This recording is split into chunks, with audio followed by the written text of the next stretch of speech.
Čau, čau! Nu, sveiciens Whispers of Freedom kanālā. Ļoti sen te nav būts, bet priecājos šeit atgriezties. Jā, tātad mani sauc Sabīne, un šis ir Whispers of Freedom podcastu kanāls. Whispers of Freedom esam mēs. Esam tie cilvēki, kuri tiecas uz sevis atklāšanu atkal no jauna, uz brīvību, sevis iepazīšanu, savu spēku apzināšanos.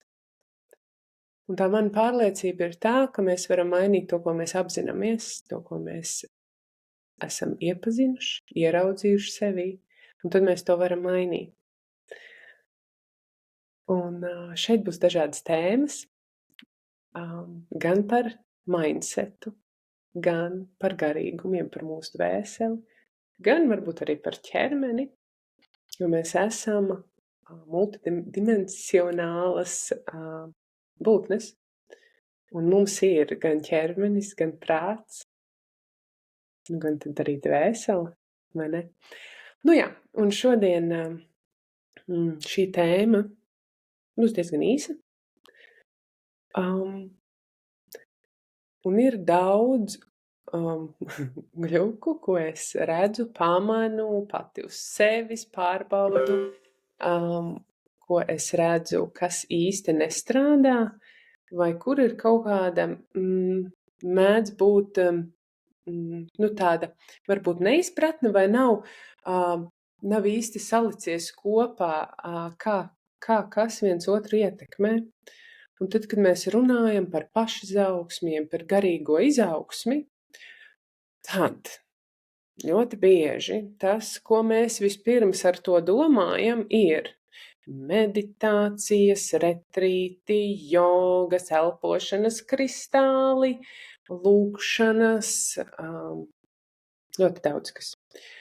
Un viss šis ir vajadzīgs, un tā doma jau vienmēr ir viena, atgriezties pie sevis, pie tā, kas mēs esam tur iekšā, nevis kādi mēs esam ārējās vidas ietekmē, savienoties ar savu ķermeni, ar savu dvēseli, sajust to, ko mums vajag, ko patiesībā mēs gribam, un tas viss ir baigi forši, bet ar ko tas vispār viss sākas? Un tāpēc nosaukums ir garīgums sākas ar higiēnu. Un tas, ko es esmu sapratusi, tad, kad cilvēks grib mainīt savu domāšanas veidu, izplesties, iet paplašinājumā, sasniegt vairāk, ieraudzīt vairāk, tas viss ir forši, bet ja sākotnēji mēs pret sevi neiemācamies ievērot higiēnu, tad tas notiek vai nu ļoti lēni, vai nenotiek vispār. Un es jums paskaidrošu, ko es domāju ar vārdu higiēna. Tu vari sasmaržoties ar visskaistākajām smaržām, vai iet uz luksus veikaliem, vai braukt ar visdārgāko mašīnu. Bet ja tu pats esi nošmulējies un no tevis nelabi ož, ir grūti kaut ko no tā visa izbaudīt. Un šeit es par higiēnu gan nerunāju kā higiēnu, kas ir iedušā, lai gan arī to es pieminēšu. Bet šeit es par higiēnu gribu teikt vienu lietu. Es jau vairāk kā 7,5 gadus strādāju ar cilvēkiem, un es esmu novērojusi vienu lietu, lai kā cilvēks gribētu augt un mainīties, kamēr viņš nesāk rūpēties par to, lai viņš nemēslotu sevi, tikmēr nekas nevar mainīties. Tīrs ir tur, kur nevis tīra, bet tur, kur nemēslo. Un ja tu taisi meditācijas, lai noņemtu trauksmi, lai būtu mierā, bet tai pašā laikā pavadi laiku skrolējot ziņas, Nu, mēslu un tīri. Tātad tā higiēna nozīmē noņemt nost lieko un parūpēties par pamatlietām. Un kas tad tās ir?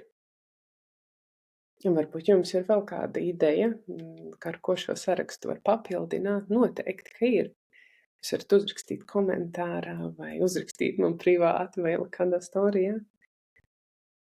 Nu tātad, es jums izstāstīšu kādu stāstus, jo kaut kur esmu to stāstījusi, tad, kad es pirmo reizi vispār nokļuvu tādā garīgā pasākumā, ko sauc par iekšējo spēku.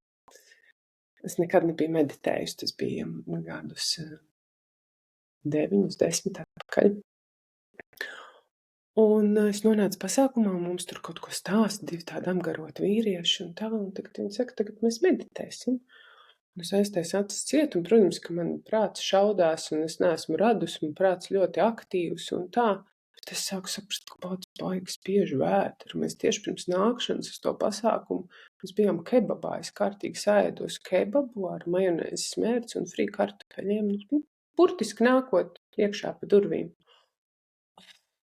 Nevaru, es sāku, es pat nejūtu, ka es esmu tā pieēdusies, viss likās normāli, bet tad, kad tu esi meditācijā, tad tu sāc just, kur tev ķermenī ir kāds smagums vai saspringums, un diez vai tu to pilno vēderu tajā brīdī var baigi, tā kā ignorēt, jo tas tev traucē, tu esi smags.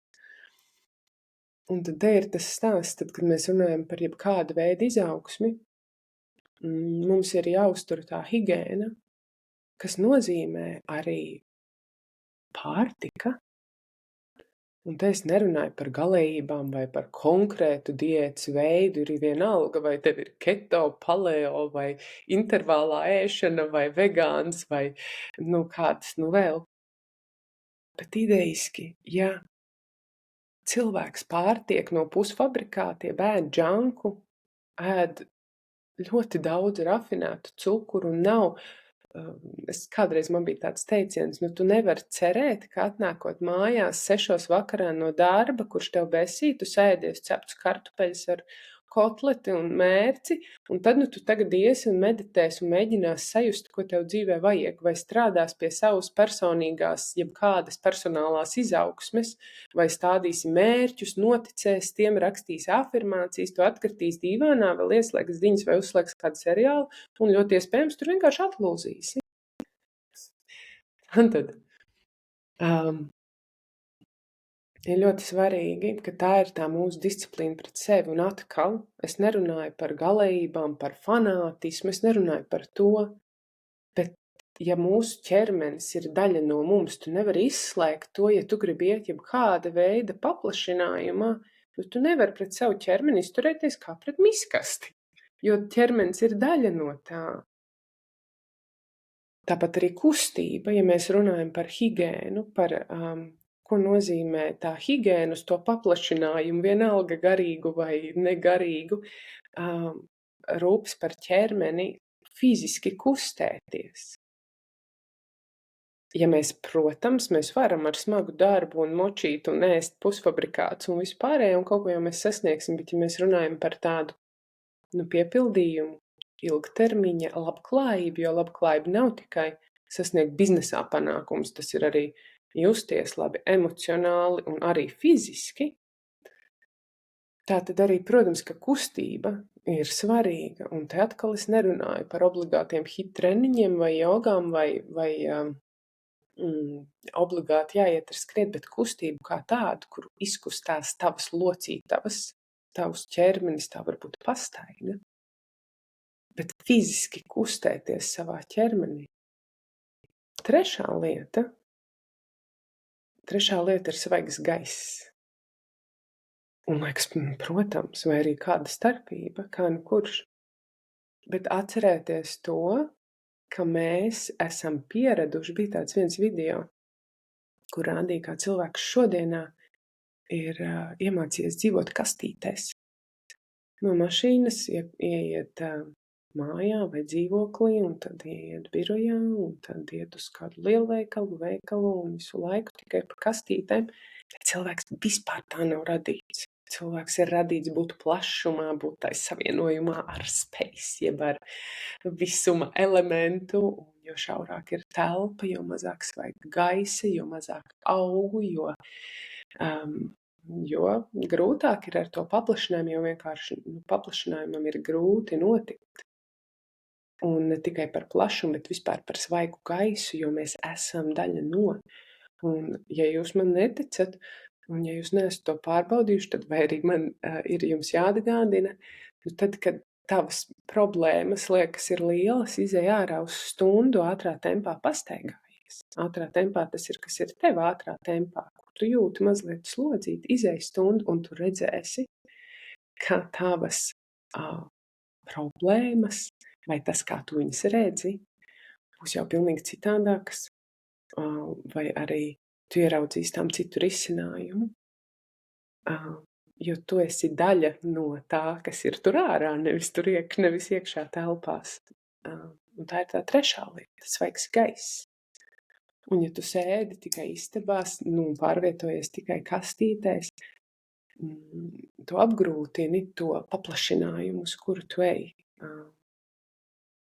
Tātad svaigs gaiss, un te es atkal nerunāju par to, ka visiem ir jārūg uz dobēs, jāmīļo koki, jāiet augstajās ūdens peldēs, vai jāiet kaut kādi super garie pārgājieni. Es nerunāju, tur katrs atrod savu, un vai vispār atrod savu, bet tā ir higēna būt svaigā gaisā. Man pašai kādreiz, man ir grūti laika posmā no oktobra līdz šim laikam, martam, aprīlim, kad ir tas drūmais laiks, kad nav patīkams laiks ārā, un tad man ir ar sevi jārunā, un man ir jāiet ārā, bet kādreiz man varēja būt tā, ka es neizgāju ārā svaigā gaisā, un es par to runāju vismaz 40-50 minūtes vai stundu, un bija tā, ka es varēju nedēļu neiziet ārā. Es nesaku, ka man šodienā ir tā, ka man patīk šajā laikā, kamēr es izeju ārā. Tad, kad es eju, tad viss ir forši, tieši tāpat kā ar fiziskām aktivitātēm, bet tā ir tā higēna. Mums citreiz var arī nepatikt iet mazgāties, bet tā ir vienkārši higēna priekš tevis. Un tad ir tā vēl viena lieta, kas ir miegs. Un šodienā par to daudz runā. Un lielākai daļai, ne lielākai, bet lielai daļai cilvēku ir problēmas ar miegu. Ir problēmas ar aizmigšanu, vai arī kā notiek šī aizmigšana. Tad kvalitatīvs miegs, un tad svarīgi ir šī iešana gulēt šajā dienā. Vai ne? Un tur atkal, protams, ir teorijas, ir pūcis, un ir cīruļi, un ir pūraļi, un vēl sazinu kāda vēl. Bet idejas kvalitatīvs miegs, un ko nozīmē kvalitatīvs miegs? Un, protams, mēs varam iet galībās un likt auras gradzenus vai auras, vai kā viņi tur pareizi saucās, un likt pulksteņus un mērīt dziļo miegu, seklo miegu. Bet sāksim ar pašiem pamatiem. Ar to, ka vakarā nevajadzētu scrollēt telefonu, tad dzilie ekrāni ir tie, kas ietekmē miegu kvalitāti, iet laicīgi gulēt. Man ļoti svarīgi ir gulēt bez jebkādas gaismas. Man ir noveicies, ka man nav nekādas laternas ārā, un man nav vajadzīgas arī žalūzijas. Man tieši spīd no loga zvaigznes, ja ir, un līdz ar to arī no rīta, kad paliek gaišāks, es mostos līdz ar gaismu, un es speciāli nelieku nekādu žalūzijas, lai es varētu būt tajā kontaktā ar to ar diennakts ritmu. Bet, ja tev ir laternas ārā, tad aiztais ciet, lai tev ir tumšs, lai tev nav šis te mākslīgais apgaismojums. Arī starp citu bērniem, tad, kad viņi aizmieg pie mazās lamiķa, izslēdz to gaismiņu ārā, lai viņi neguļ pie šīs gaismas, jo tas rada stresu, tas neļauj izdalīties melatonīnam tik, cik tam vajadzētu izdalīties. Bet jau es iegāju dziļāk šajā tēmā, bet miegs ir mega svarīgs. Un es zinu, jaunās mammas, bet tad ir visas citas lietas, ar kurām var kompensēt. Un Dievs nav mazais bērns, un mums ir iedot resursi, lai mēs kaut kā izdzīvot arī tos bēbīšu laikus. Bet tad ar pārējām lietām ir ļoti sev jāpalīdz, bet ļoti bieži ir tā, ka viņi viens otru papildina. Mēs sēdamies draņķus, slikti guļam, vai nevaram, aizmigt, tad skatāmies seriālus, neizguļamies, un nākošā dienā atkal gribas vienkāršos ogļhidrātus, tāpēc, ka nav gulēta labi nakts, nav labs garstāvoklis, neko negribās, nav spēka fiziskām kustībām, un tad par kādu paplašinājumu vai kādu kaut kādu garīgo, jebkāda veida izaugsmi mēs vispār varam runāt. Šīs ir basic lietas. Un tā vēl viena lieta, kam es jau pieskāros, ir tās ziņas, jeb tā ārējā vide. Un te ir ļoti svarīgi. Es nemācu nevienu dzīvot, kā vajag un kā nevajag, bet uzdod jautājumu, vai saturs, jeb kāds, kuru tu patērē, kādas emocijas tas tev rada. Ja tas tevi uzvelk, citreiz tas var arī pozitīvā veidā uzvilkt. Tad ir visādi gadījumi ar arī politiskajām lietām. Un rodas adrenalīns, un tad rodas kortizons, un citreiz rodas vēl citi hormoni. Bet jebkurā gadījumā tas uzbudina, un tas jautājums ir, vai tas mūs ietekmē pozitīvi, vai tas mūsos rada režīmu fight, vai tas mūsos rada trauksmi, vai tas rada kādu emociju. Un tad jautājums, ko tu ar to, kā tas ietekmē tavu dzīvi, un kas notiek ar tavām vibrācijām. Tātad šis arī ir viena no higienas lietām, un ļoti bieži tā ir vieta, aiz kuras paslēpties, skatīties, kas notiek visapkārt, lai nav jāskatās uz to, kas notiek manī, un skatīties un zākāt un besīties un dumpoties par to, kas notiek ārpus, lai nav jāskatās, kas notiek iekšpusē, bet mēs jau ar sevi varam mainīt visvairāk, vai ne? Ja mēs vispār kaut ko mainam, mēs mainam, bet tā ir tā mūsu izvēle, kur mani vajag vairāk. Un vēl viena lieta pie higienas ir par vidi. Un viņi līdzīgi protams, ar to TV un visādām ziņām, un tāpat arī sociālā vide. Paskaties, kas ir tas saturs, kuram tu seko, kuru tu patērē, kādas emocijas tas tevī rada. Un citreiz mēs varam tajā apjukt. Citreiz mēs sekojam kaut kādām superzvaigznēm vai super seksīgām modelēm, vai redzi, kā es, un redzi, kāds man augums, un redzi, kas man ir forši. Un no tās vienas puses mums liekas, ka tas mūs motivē saņemties un neapēst, to cepumu vakarā no vienas puses. No otras puses tas rada salīdzināšanos. Un tajā brīdī, ja mēs kādam sekojam vai kāda satura patērējam, un mēs gribam salīdzināties, un tas liekas, ka mums dod motivāciju, tas ir toksisks veids, kā mēs gribam sevi motivēt, jo tas nemitīgi noved pie tā, ka mēs neesam gana labas. Vienmēr. Tas ved caur to, redzi kā viņa, aiziet to arī vari.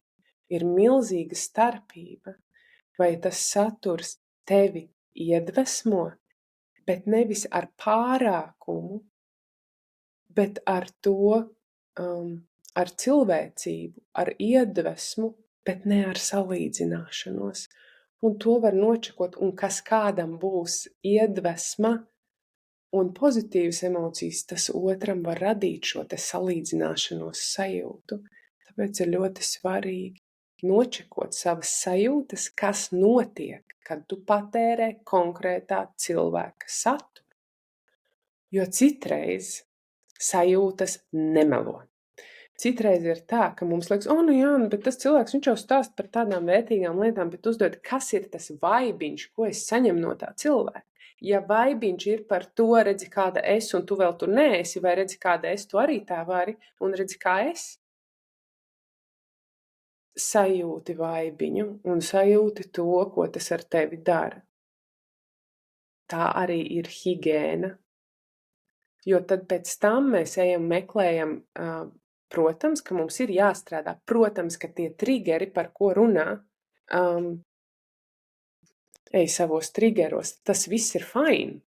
Un mums vajag apzināties to, ka jā, man ir ļoti spēcīga sajūta, ka es neesmu gana, bet vai tāpēc mums ir nemitīgi, tas apmēram ir tas pats, nezinu, es gribu notievēt un es, nezinu, speciāli pērku XS izmēra peltkostīmu un tajā visu laiku staigāju un skatos uz sevi spogulī, jo tas ir mans tad trigeris tajā, ka man ir sevi, nezinu, jāpieņem vai ka man ir jāsāk rūpēties par sevi vairāk, bet tas ir slimi, tas ir toksiski. Tas beigu galā rada izmisumu un trauksmi. Ir svarīgi šo nodozēt. Ir forši, ka tev ir trigeris, bet viņam nav visu laiku jābūt acu priekšā. Jā, tad nočeko saturu, kas ir tas, kam ko tu patērē. Jā. Un svarīgi nočekot sajūtu, ja tas tevi trigerē un tas tevi vēd uz izaugsmi, bet pozitīvā veidā. Zini kā, tev ir jābūt starp cilvēkiem, kuri tev parāda, ka var arī tā. Nav māksla būt. Šajā vidē es tā kā esmu visvairāk izaudzis. Un tad es esmu šajā vidē. Nē, ir forši, mums vajag mentorus, mums vajag cilvēkus, kuri mūs iedvesmo, kuri mūs ved. Bet tikai nočeko, vai tas notiek ekoloģiskā veidā. Vai tu ar to, ka tu seko un viņu pielūdz, vai pielūdz to, kā viņam tas ir izdevies. Kas tur notiek, kāda miedarbība tajā visā notiek. Un vēl ne tikai sociālais kontos, bet arī vide, kurā tu atrodies. Atceries to, ka vispirms ir iekšiņa un tad ir āriņa. Tātad, tas, kāda cilvēka tev ir apkārt, ir spogulis tavai iekšiņai. Nevēl tas sāk, ka tu esi viens starp tiem 5 vidējiem, bet tā ir mūsu izvēle un tā ir mūsu griba. Kas ir un ne tikai cilvēki, bet vispār vide, kur es pavadu savu laiku, kur es atdodu savu enerģiju. Un es ļoti bieži meitenēm stāstu par šo, ka tu vari vienmēr nočekot, nevis tajā brīdī, kad tu esi kādā pasākumā, nezinu, pat ne pasākumā, uz lielveikalu aizbraucis un pavadījis tur 4 stundas. Vai pat uz teātri, vai sēdi ar draugiem un izdzer vīnu pudeli, uzdod sev nākošā dienā jautājumu, vai tas man uzpildīja, vai tas mani tātad izsūca. Un ir svarīgi nočekot, ka nevienmēr tas, kas tev kādreiz ir devis gandarījumu un prieku, un tev piepildīs arī šodien dara to pašu. Un ja tu šo nenočeko, tad atkal, un tad tu dari pēc tam ko? Pildi prakses, lai sevi uzpildītu, lai pēc tam atkal būtu vidē starp cilvēkiem vai vispār pavadīt savu laiku vidē, kas tevi iztukšo. Tas atkal ir tas pats, tu ieej dušā un pēc tam izvārties dubļos un atkal ej dušā un izvārties dubļos. Nemēslo. Iemācies ievērot savu higiēnu, turēt savu lauku, ķermeni, prātu, tīrus. Un nekad nebūs 100%. Bet atcerēties, ka tev vienmēr ir izvēle, kur tu iztērē savu enerģiju. Un tikai tad, ja mēs gribam iet uz priekšu, nevis mīņāties uz vietas vai krist atpakaļ, mums ir pašiem sev jāpalīdz ar higiēnu. Tāpat kā zobus, tu vari netīrīt zobus un tad iet uz laiku pie zobārstiņus labot. Tad te ir tas pats, vai tu gribi savas prakses, pēc tam pildīt, lasīt mindseta grāmatas, satiecies ar draugiem, kuri visu laiku čīkst, un pats čīkst ir līdz ar to ar viņiem, un pēc tam lasi mindseta grāmatas par pozitīvu domāšanu, par to, kā tev jāredz ir iespējas, nevis jābūt upuru lomā, un pēc dienas atkal satiecies vai sazvanies ar to cilvēku. Nočekot sevi, savu higiēnu. Un es zinu, ka kādam šie ir lielāki lukšanas akmeņi, kādam tie ir mazāki lukšanas akmeņi, bet mums katram ir pie tā jāpiedomā. Cik bieži mēs kaut ko daram, jo ir vienkārši ierasts tā darīt. Ir ierasts scrollēt ziņas, ir ierasts Piektdienās dzert vīnu, ir ierasts saēsties saldumus, ir ierasts satikties ar tiem cilvēkiem, ir ierasts skatīties seriālus katru vakaru, ir ierasts iet gulēt vēlu, 2 naktī. Un te es nemaz nerunāju par darba vidi, jo mēs citreiz iekrītam tajā, jā, bet te jau es neko nevaru ietekmēt, jo man darbā ir tā un tā. Ok, iespējams tiešām, ka šobrīd es esmu par to, es neuzskatu, ka tai brīdī, kad tu apzinies to, ka tev savs darbs nepatīk, ka tev uzreiz ir jāskrien prom, jo tā tu redz, ej pret sevi un tā tālāk. Es vienmēr uzskatu, ka tas ir ceļš un apzināšanās ir pirmais solis. Bet tas nenozīmē, ka uzreiz ir jāspēr kardināli soļi vai jākrīt upuru lomā, jā, bet man ir tāds darbs un es tur neko nevaru darīt. Bet ko tu vari darīt? Ko tu vari darīt? Iespējams, tev vēl ir citas lietas, kuras tu vari ietekmēt, un ir ļoti viegli slēpties aiz tā, ko tu nevari ietekmēt, lai tu pateiktu, es jau daru, bet es jau te nevaru, jo man nav iespēja. Tajā brīdī, kad tu sāksi strādāt pie tām lietām, ko tu vari ietekmēt, pie tās higienas, tici man, tu sāksi ieraudzīt arī, vai pašas sāks kārtoties tās lietas, kuras tu šķietami nevari ietekmēt. Pieņemsim, varbūt, ka tev ir kaut kāds radinieks, ar kuru tev piespiedu kārta, es nezinu, vienalga, vai cilvēks, ar kuru tev jāstrādā pie viena galda, un tas cilvēks ir ļoti, nevarētu, kā lai to nosauc, kura uzvedība tev nenāk par labu. Viņš nemitīgi čīkst, sūdzas un tā tālāk, un tev paliek grūti noturēties, jo tu esi tā kā vienmēr tajā pavilcies līdzi un ir grūti to tā kā izturēt. Un tad tu sāc strādāt pie tā, ka tu sāc labāk izgulēties, ka tu vairs neskrolē tik daudz telefonu, neskaties tik daudz seriālus, nezinu, sāc ēst veselīgāk, sāc kustēties un izrādās, ka tam cilvēkam vairs nav interesanti ar tevi vienkārši pašam, viņš izdomā iet sēdēt citur vai aiziet prom no darba, un tā situācija atrisinās pati. Sāc ar to, ko tu vari ietekmēt. Un tu redzēsi, ka tas aizies kā pa ķēdīti, jo vispirms vienmēr ir apzinātība, un tad ir griba. Apzinātība, atbildība, griba. Tajā, ka tu ej un spēr pirmos soļus. Un tici man, tajā brīdī, kad tu spēr soļus, tajā brīdī visums, Dievs, radītājs, sauc, kā tu to, kā tu to gribi, viss sāk līdzdarboties ar tevi. Kamēr tu sēdi un saki, ka tu nevari, tikmēr neviens tā kā, tev pat varbūt dod to palīdzību, bet tu viņu vienkārši neredzi, jo tu esi iezūmojies tajā, ko tu nevari.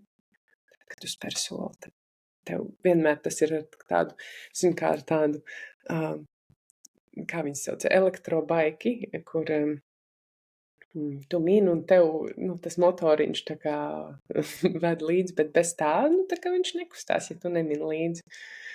Jā, šis tāds interesants salīdzinājums.